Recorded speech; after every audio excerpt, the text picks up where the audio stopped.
Yo, what's good, YouTube? Today I'm gonna show you the build I'm rolling with right now in Diablo 4 Season 4. It is Dust Devil, a double swing, a leap quake, and charge for a lot of mobility.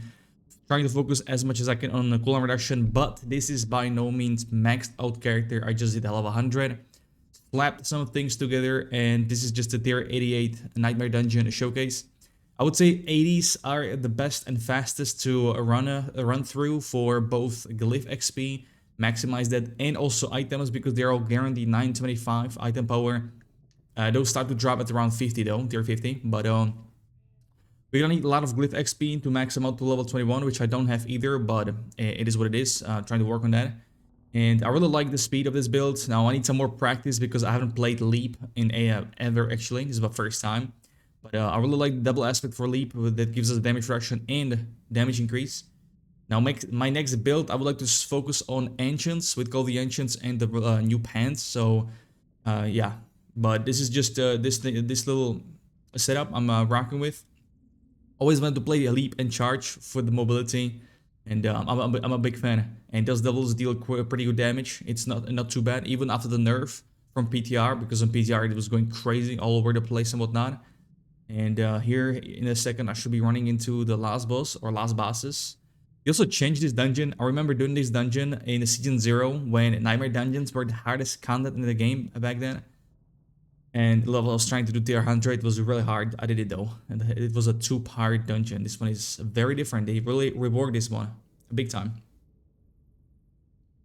But yeah, I still don't have, like, once again, I don't have any tempering on the gear. Some of the masterworking, and no masterworking on the gear yet. Some of the tempers are useless I have on the gear because I was not lucky rolling better ones. So I still need to drop some. Greater, I've not had luck with greater affixes either. Lacking on that side as well, on that part. But as you can see, the sustain is very good. We don't have basic skills, so Leap is, the cooldown on Leap on bosses is right in time for that Fury gen that Leap gives us through skill trees, and also you get more if you get resource generation on your gear that gets amplified. And yeah, this is just a little showcase. I'm gonna take you in the game right now. Let's talk about some stuff. So first things first, let's go over skills. We got a lunging strike, first 2 points we got, which we don't use. Double swing, I do vulnerable because with Leap, jumping non-stop, we do have a good source for berserking. And with this one, you don't even have to run exploit, you can run something else. But I have a feeling that speccing into full vulnerable, even with affixes on weapons, could be really good. So we'll see about that. We got some Rallying Cry here for resource, and I went with 45 because I really like the just generation of 45 from Rallying Cry. You don't really need this, as you could see in the video. We don't need this at all. I'm trying to stack as much as I can into Martial Vigor. I would love to get this on my items, on my pieces, because this is going to be needed very much so in later tiers on Pit. But you want to have both.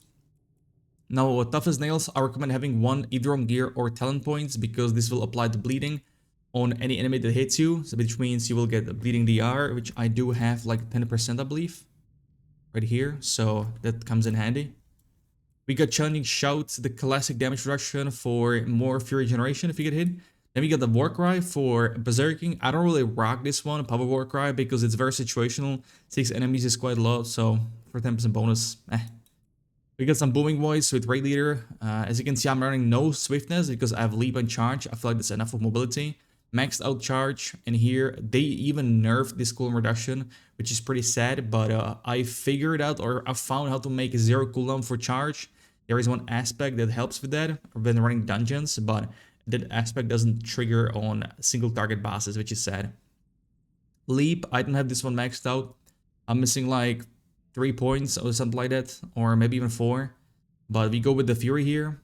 Of course, the cooldown reduction, there is no one for traveling.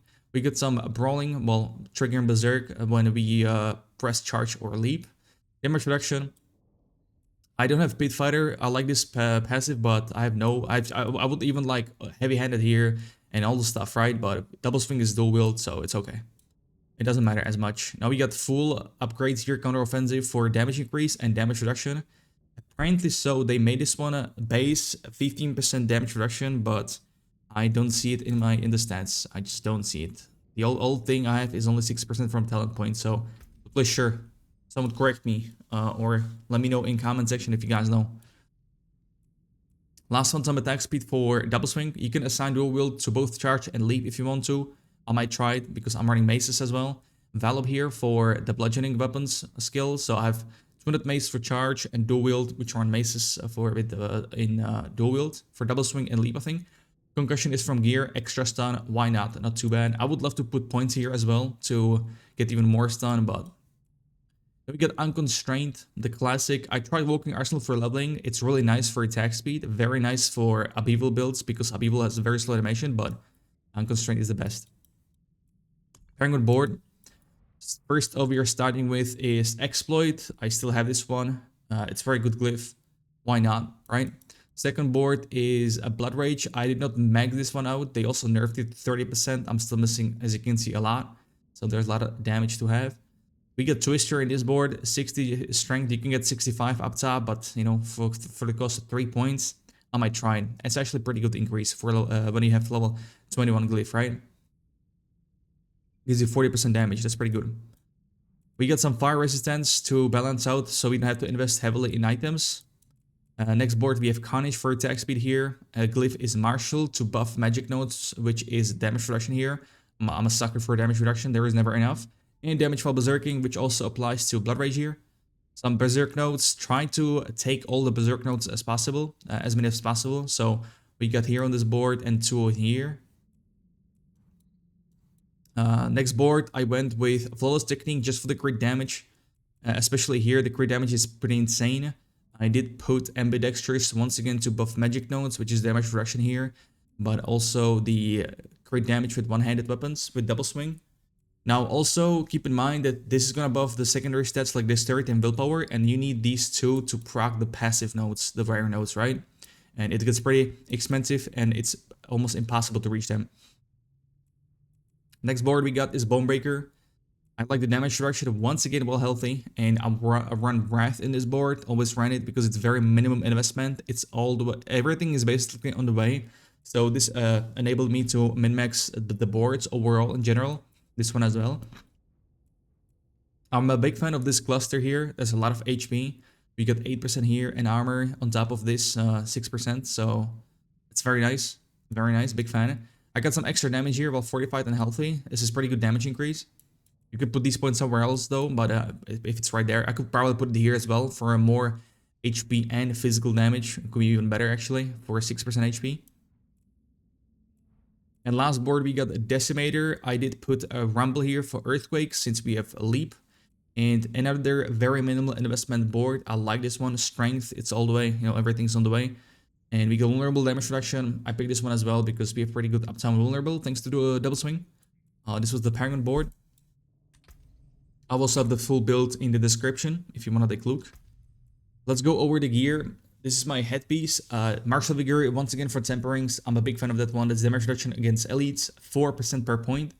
Cooldown reduction, armor to cap out armor. Now the new cap for armor is 9,230. Once you reach that point, you're settled. That journey is finished for you. You don't need more for high level mobs. It just caps out at that number. And fear per second, this is a very good headpiece actually. I got lucky yesterday with this one. Obviously, triple greater graphics will be the best, but it is what it is. Helps with uptime, the fear per second. I might not even need it for this build, but I just stick with it. I have +1 tough as nails. I would like to do like CC duration, because CC duration applies to your shout, challenging shout. So the taunt is CC. So if this stays on the mob, then you have almost non-stop uptime challenging shout if you go with CC duration on items, which I need to figure out. Next up we got, and the aspect here we go with Quake from Leap, which gives us damage reduction. Chest piece here we go with Bleed, the damage reduction. Challenging Shout +3, not too bad. All resistance, fear per second. Concussion for stun. Imposing Presence is max HP. I would like to change it to damage reduction once again. Now we got gloves here. I tried the Twin Strikes, Dust Devil, but for double swing, I mean, and it's not that great. I don't like it. See, Thorns there is absolutely useless. I don't need that, but damage to close, attack speed, HP, and crit chance, very good stuff. And last Earthquake for damage increase, 25% is a lot. The pants is double greater FX, kind of lucky with this one. Now we can see CC duration. This is like perfect piece. It's got a lot of great affixes. It's got CC duration and martial vigor +2. So this one is really good. I'm not sure about steadfast, this aspect. I just tried it because it came with this item, but I think numbing breath would be better for 45. This one is a bit too slow, I feel like. Boots here, we got a brawling skill for Warcry, Leap, and Charge. Some good stuff. Charge cooldown reduction. Steel grab stun. Useless. I don't use it anymore. I only tried it. Fear per second, shadow resistance. I did manage to cap out resistances, which is good. And I'm running Metamorph aspect, but I'm gonna get rid of that because I don't know if it's for you as well. But whenever I evade, it just doesn't work. It never evades in my direction. When I wanna evade in like front, obviously, it never evades. Always backwards. Or through enemy, it never evades through enemy. It's always bug. So I need to change that. I'm not sure if it's only this aspect or if it's evaded in general, but haven't found anyone who has a problem like that. Only me. The weapons 200 here, I like to run Dust Devil damage. 200% is a lot, and you would want to go with close damage. With temper, I got damage, so it's kind of meh. Cost reduction here, not too bad for double swing for more uptime. I'll probably go for like crit damage, and then we get our max HP. We got strength and fear on kill. Fear on kill goes really well. This is, by the way, the shout aspect that gives us, you know, every shout spawns 3 Dust Devils. Now, this Fury on kill is comes in very handy with this aspect. Once you generate 100 Fury, your next direct damage creates 2 Dust Devils. So I would recommend maxing out resource gain overall on kill or generation because this is very powerful. You can almost like Barb gets Fury when he gets damage taken. So yeah, you could almost automatically just spawn this. Now we get damage to distant enemies. It does apply to Dust Devils, but it's a horrible one. I would like to get the close damage. It is what it is. Dust Devil size, not too bad. And then we go with the devilish aspect. Dual wield now, I run double mace. I'll explain a bit why. So we got damage to close and Dust Devil damage. This is a very good weapon. I would probably roll HP instead of damage there, because that's AP, attack power, which is meh. And charge aspect here for ancients. Good stuff for AoE clearing, which really goes well if this other aspect with the explode on charge and clearing mobs. That's why the AoE is so good on those packs. And I found that these elite packs are actually stacked together quite heavily compared to like before, I feel like. Damage close, earthquake size, great damage, very good weapon as well. Pretty locked out on this one. Jewelry. Oh, and about the weapons, right? My bad. So double mace, I'm a big fan of this one right here. This is doubled with 2 maces, so 20% increased damage to stunned enemies, and this one is also 20%. And if I should probably max out more concussion for more stuns, but if you charge mobs against the wall, they're stunned, so you're gonna deal a lot of damage to them. That's my personal favorite. I really like it. So we got 40% damage multiplier on stunned enemies. I would love to run retribution aspect on two-hander because that would really buff it too, but it's for a different build. And you also have a chance to gain berserking, which I don't think it happens a lot or often, but it's not too bad. It's pretty good. It's pretty good. Because we want to maximize that uptime on berserking. Jewelry, the first ring is for shout cooldown reduction, the obvious. We got brawling cooldown reduction for all 3 skills once again. Damage to close. Now, in my opinion, the perfect ring will be attack speed, crit chance, and any resistance to max them out. So I would like to change this crit damage to crit chance, but the reroll is maxed out at 3 million. I might even stay with this. 40% with the potion here is not too bad. I think these numbers are pretty sick. With a little grandfather. Second ring, we got the leap aspect. Very good for spamming on bosses. You can just keep spamming it, right? Leap, leap, leap. Damage to CC is pretty shit on bosses. It's only for the stagger, but we don't really stagger. They're dead before we stagger them at this level. Now this ring is amazing. Great chance, attack speed, and resistance. Good stuff, good stuff. And amulet, last item here is the double swing, Dust Devil. We got movement speed for some mobility. Damage to close, cooldown reduction, crit, and strength. That strength, I would like to change it to something else, like attack speed again, I would say. It's pretty important, in my opinion. And yeah, the technique, you have seen that. This is the gear. Consumables, what I use. It depends what the content is, but usually I like to pop this crit chance, crit damage. It's a lot of value for one potion. You could go with max HP. This one is also very good. And the top-notch one, which I say for Pit, I think, will be the Holy Bolts. This one is really crazy. If you're able to get Tyrell Smite, the uber unique from Duriel, combined with this bad boy, oh baby, must be really sick, really sick. And yeah, that's pretty much it. When it comes to rotation, you wanna either leap into mobs or charge. What I like to do, I always like charge because that pushes them to the wall or somewhere else. Leap on top of them, spawn all shouts with dust devils, and start swinging your life away with double swing, right? And going in and boom, boom, boom. Some very good stuff. You can see our regen is actually very good, fury per second, so I might drop it on the headpiece, but we'll see. I'm a big fan of this build. It's very good for speed farming like this when it comes to glyph XP for other builds or items in general. So yeah, thank you guys for watching. Let me know what you guys think about it. Let me know what build you guys are rocking. And I also stream every day on Twitch and YouTube if you want to see my journey. I have quite a lot of builds in my mind. I want to do them all, even more classes, which I also have, by the way. Leveling builds and game builds for Necromancer and Sorcerer. They will be right up top, right there. Just like the Barbarian build, so you can take a look. I will have them across the video. But yeah, thank you very much once again, and have a good one. Until next time, peace.